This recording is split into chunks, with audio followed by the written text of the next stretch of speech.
Sem mais demoras, cumprimento todos os presentes, peço desculpa de não invocar os postos e os cargos académicos para não perder assim tanto tempo nesse cumprimento, portanto, considerem-se todos cumprimentados e, sobretudo, os nossos gratos reconhecimentos por terem aceito este tema do Estado de Direito. Este tema do Estado de Direito, que nos traz hoje este Congresso Internacional em diferentes eixos temáticos, justamente começa nesta primeira sessão com um dos pilares fundamentais do Estado de Direito.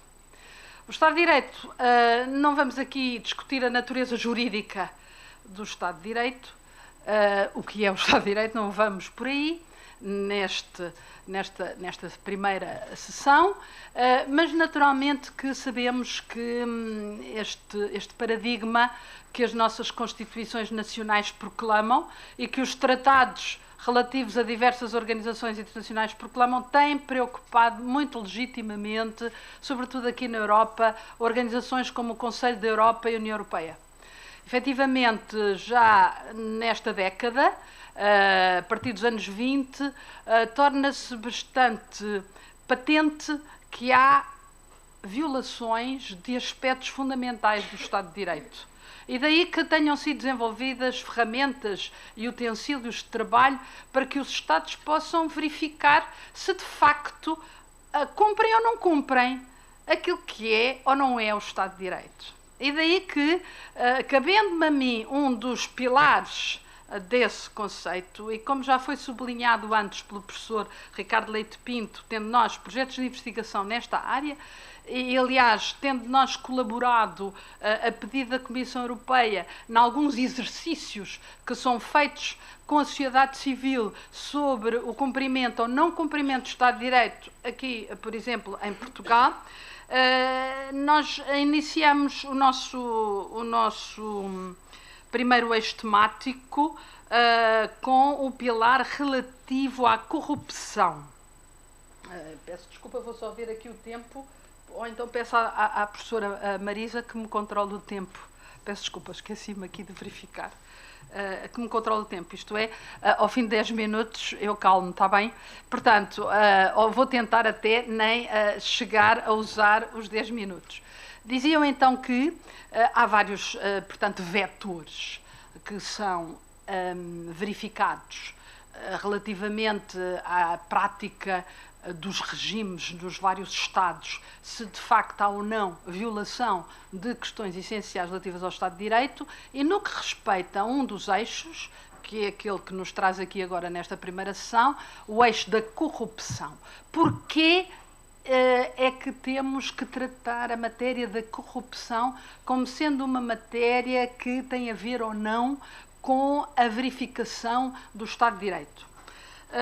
Tem-se entendido que, de acordo com os índices de percepção da corrupção, isto é, aquilo que os cidadãos pensam que existe relativamente à corrupção, e de acordo com os índices internacionais, nós verificamos que os índices de percepção da corrupção são verdadeiramente preocupantes. Os cidadãos têm a noção de que a corrupção aumentou e não de que a corrupção diminuiu.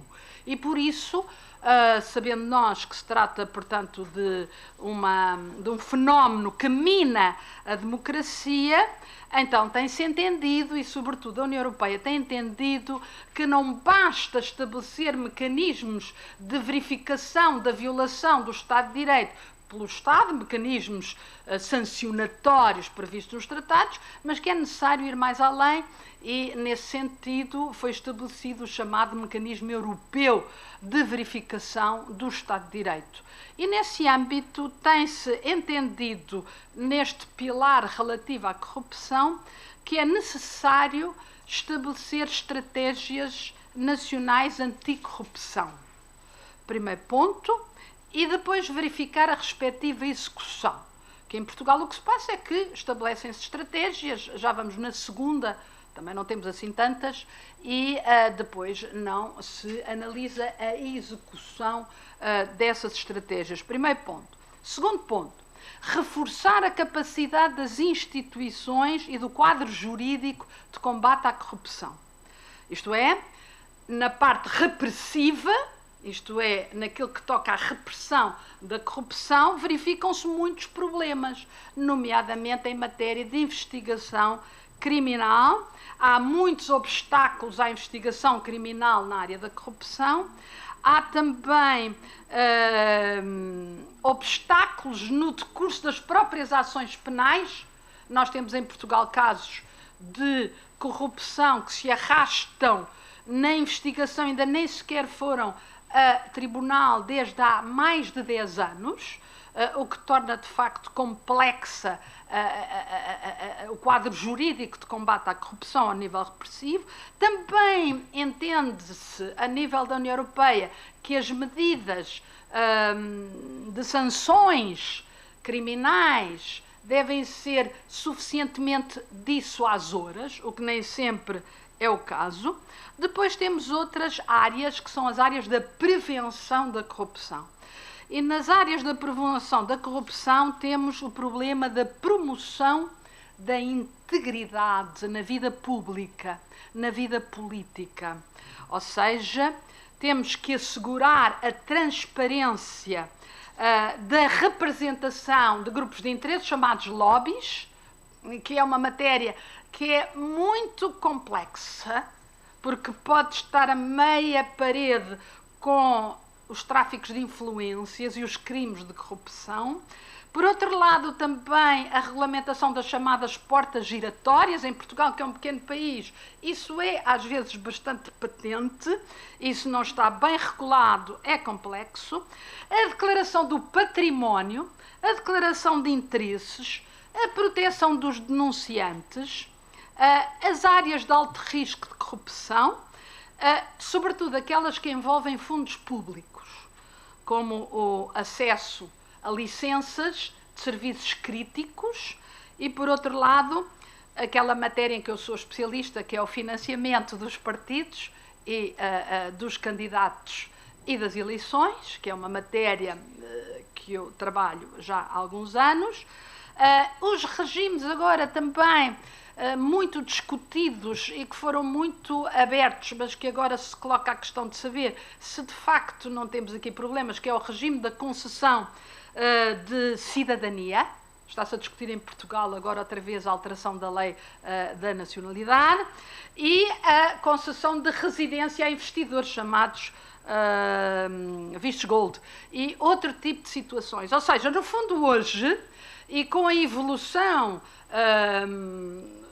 política e social que nós temos vindo a verificar, encontramos efetivamente muitos campos, muitas áreas, e os juristas, como professora de Direito, também comungo desse defeito, que é a tendência para o hard law, isto é, para fazermos leis. E, portanto, eu agora quero-me colocar neste projeto de investigação que dirigimos numa posição mais de prevenção. E na função de prevenção, e no que diz respeito a Portugal, nós pretendemos, sobretudo, verificar se temos fiscalização, é aquilo que se chama o quarto poder. Alguns constitucionalistas americanos falam do tal quarto poder, o que coloca também em causa o princípio da separação de poderes como o conhecemos. Portanto, estamos numa encruzilhada de evolução, quer do Estado, quer da transnacionalidade deste conceito de Estado de Direito, que é no sentido de saber, afinal, o nosso Estado de Direito está anquilosado, nós temos que o pensar de outra maneira. E nós temos que o trabalhar de outra maneira, e nós temos que ter em vista, sobretudo, a área preventiva. Professora Marisa, tenho um minuto? Tenho 2 minutos. E então, sendo assim, e tendo 2 minutos, eu gostaria de referir que a vertente preventiva da corrupção tem que existir na área mais sensível dos decisores políticos. Quem decide se está ou não permeável a situações de suborno, de premiação e de enriquecimento. E na área preventiva, e termino já, nós em Portugal funcionamos com 3 organismos que, na minha opinião, e acabei de publicar um artigo sobre essa matéria e julgo que vai dar bastante discussão na próxima eleição presidencial, porque pelo menos um dos candidatos já disse que concordava, considero que esses organismos não estão a funcionar devidamente. É a entidade das contas e financiamentos políticos, por exemplo, em Espanha não existe, é uma entidade que tem a seu cargo o exame da contabilidade dos partidos e dos candidatos eleitorais, portanto também funciona nas campanhas eleitorais. É a entidade da transparência, que foi criada há pouco tempo e que, pelos vistos, não me funcionou bem no famoso caso Spinum Viva, de que foi acusado o recém-eleito primeiro-ministro português, e outra entidade que tem um nome estranhíssimo, que se chama Mecanismo Nacional de Combate à Corrupção.